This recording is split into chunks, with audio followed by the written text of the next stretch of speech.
Hello everybody, I'm Juan Montiel and today we're going to be speaking about a business, namely La Campana, that has existed for a period of 107 years. Before I continue, if you hear music, it's because it's Christmas time, so everybody is wandering around, they play music in the street, it's really nice, so it gives some kind of vibe to the video. But I would like to explain what is the focus of this business. So they are operating from this little shop in the center of Linares. I will explain more about this city. But what they do is selling to hospitality businesses that are located in the city or nearby regions, but mainly retailer. So that's what they do. I will describe a little bit more about it later on, but for now you just have to keep that in mind. And now I will move by introducing you the city that saw me grow up, which is Linares. Linares is a city located in the Spanish inland, situated in the north of Andalusia. It stands as one of the major cities that travelers encounter when crossing the region's border. Its population soared to almost 60,000 inhabitants due to the exploitation of two key economic activities, the mining of lead in the 19th century and more recently the production of olive oil. Despite being a wonderful city to stroll around, relax, and savor a delightful cheap cerveza paired with tasty tapas, Linares has faced significant challenges with the global financial crisis of 2007, thus resulting in Spain's highest unemployment rate. The closure of the Santana factory, the site where all the Suzuki cars were manufactured for Europe, was the final blow that led to the demise of once thriving economic network in the city. Presently, for sale or for rent signs pepper the cityscape, indicating the challenges in revitalizing its economy.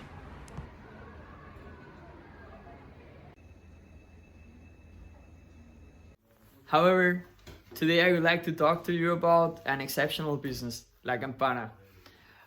La Campana stands out as a rare gem in this whole city of Linares, having thrived throughout this whole period in spite of the challenging economic conditions that I have described earlier on. Yes, I am talking to you from the inside, and what I didn't mention to you earlier is that it's a family business, but it's a business of my family. So I am glad that you know now, and we can proceed and try to get to know better from the people working from inside the business what they do and what brought them to the point they are now and existing for such a long period of time. And yes, I'm talking to you about this while walking through their store, and as you can see in here, you can find all the items available to sell nowadays, and these go from dineware to cutlery, glasses, passing through ceiling ventilators and some other random stuff. So here we are. We officially came to basically the warehouse of my family business. Well, not my family business, but you know what I mean, the business of my family.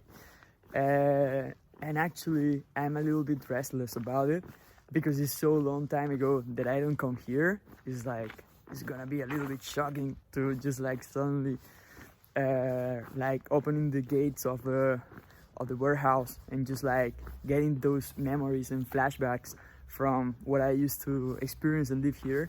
I came with my father. I will later ask him some questions. They will be in Spanish, of course, because my father doesn't know how to speak in English.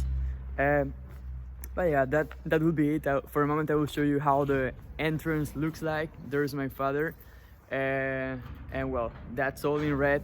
Normally the brand logo is in blue, but for some reason they put everything the sponsorship of the provider, and yeah, I will just let you know as soon as we are inside, and I will show you around and I will tell you a little bit of my experience when I was working here. See you soon. Okay guys, we are just inside and I'm just unlocking memories that I forgot I had. This is crazy. I mean, now everything is empty. You can see the empty shelves behind me.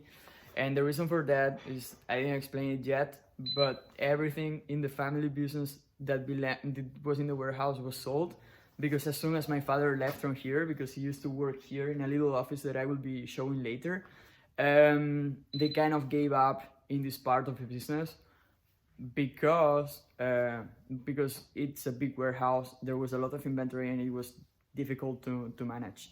So they sold it. And now everything is empty. But what I used to do here, I would just walk through the shelves because I think that's gonna be fun. I used to count the inventory, so it was mainly the part of inventory management and making the updates in the how to say primitive system that they used to have.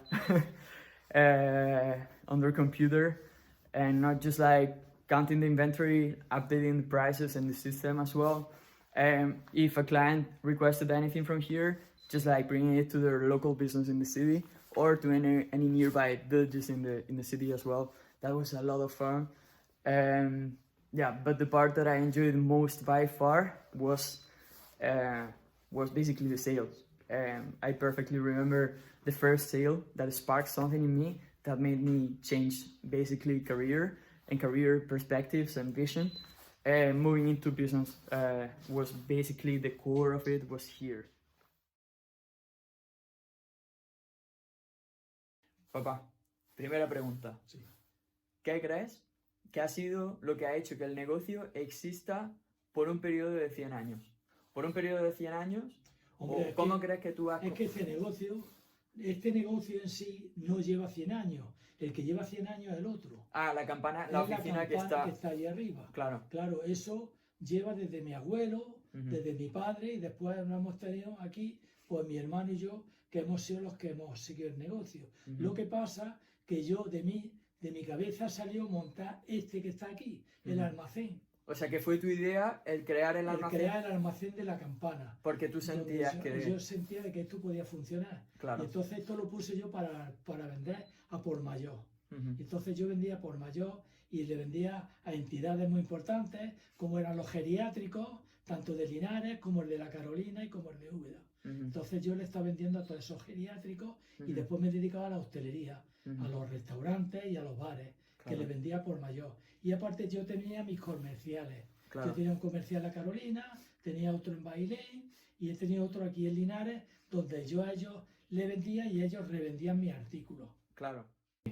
¿Y cómo contactaba a los clientes? ¿Cómo hacías que quisieran, que supieran que la campana existe? Oye, pues porque ellos se preocupaban de mí. Ellos se preocuparon, vinieron aquí, me buscaron y les interesó trabajar conmigo. O sea, que fueron ellos los que te encontraron, por así decirlo. Y le interesó trabajar conmigo. Ok. ¿Y tú ya te encargaste de alguna forma de hacer que el cliente se quedara contigo? O sea, ¿cómo hacías que el cliente te eligiera a ti y no eligiera a la competencia que pudiera haber aquí en la ciudad de Linares o en la región de Jaén? Por mi trato que tenía yo con ellos, por el interés que yo ponía en ellos. Claro.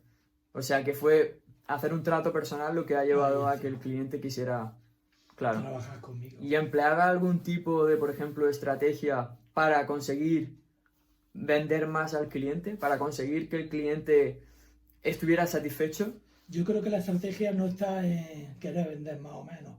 La estrategia está en la persona. Y la persona era yo. Y yo era el que le vendía y venían gracias a mí. Porque me buscaban a mí. No buscaban el negocio, buscan a la persona. ¿Sabes? Y también mi simpatía y mi agrado hacia mis clientes. Ok.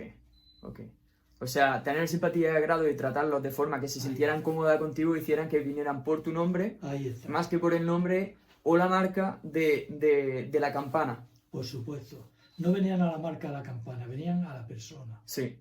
Y luego, de alguna forma, como que le ofrecía un trato mejor, en el sentido de que, por ejemplo, le podía ofrecer un descuento en precio en concreto. Claro. Okay. Después yo tenía clientes que le hacían unos descuentos especiales para ellos poderse buscar la vida.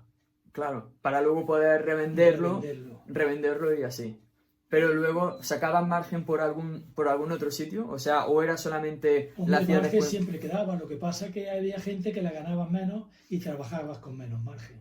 Con menos margen, pero te interesaba seguir teniendo... Claro, teniéndolo. Porque me vendía y yo con ellos pues tenía yo una capacidad de venta muy grande. Claro, o sea, aunque fuera menos margen, el volumen era mayor. El volumen era mayor. Ah, ok. Bueno, pues yo creo que esas son las preguntas que más o menos te quería preguntar. Y ahora, si no te importa, te voy a enseñar la cámara para que la gente pueda ver quién eres, ¿vale? Vale. So I'm going to show my dad. Later on, I will explain basically a little bit summarize what my dad just said. For the ones who know Spanish, it's going to be easier, I guess. But if you don't know, I will just like come back to it later. So there is my dad. Okay. And that's all. Encantado de haberos expresado mi pensamiento. Así que ya está. Yeah. That's everything for now. I will come back to you later. So we are in the last tranche of the video, and here we have changed the scenario. The setting is totally different. We are at the seaside and there is a beautiful, fantastic sunset today, and I just wanted with this beautiful view to collect the main takeaways that I took from the interview that I made to my dad, and not just the interview but from the flashbacks that I was able to collect while visiting the warehouse and the small vision shop that my uncle and aunt have and where they are working nowadays. So these are three. I will go from the most generic to the most impactful to my own life and to my own self-development. So I will start with the first one that I consider quite relevant, that is caring and persistence. Caring about the client is not just having a casual chit chat with the client, but it goes beyond that. It goes as caring as showing interest and appreciation for the client as much as you would do for your family, for your relatives, your friends, or your partner. How do you do that? Is not just like having this casual chit chat, but it goes, for example, paying a visit to your client, see how their business is doing, talking about daily life, or for example reinvesting the capital that you got from the client into their business to show appreciation and to show interest and that you value their product. They will definitely appreciate that, and you will bond to a deeper level with the client and most likely come back to you. And persistence, why do I say this? Is because you're not just gotta lean back, sit and wait for a client. You gotta go there and pay these visits that I've been mentioning. Second point is scale.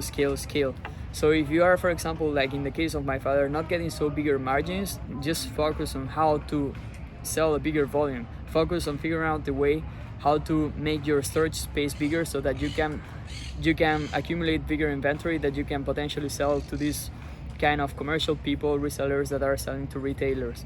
And that's what my dad did, and it was quite effective.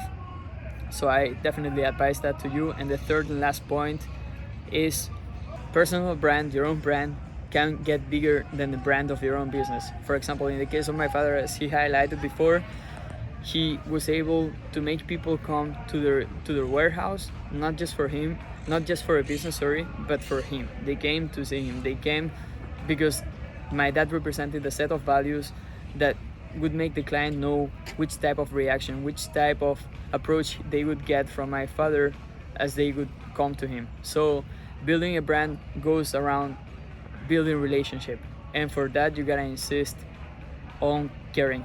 And that's the first point that I mentioned, but I think it beautifully links with the third point that I am highlighting now. So that's all about this video. If you have any feedback about this, please leave it on the comments. I would definitely appreciate that. Leave a like if you liked it, subscribe to the video, and I hope see you in the next. Let's make change together.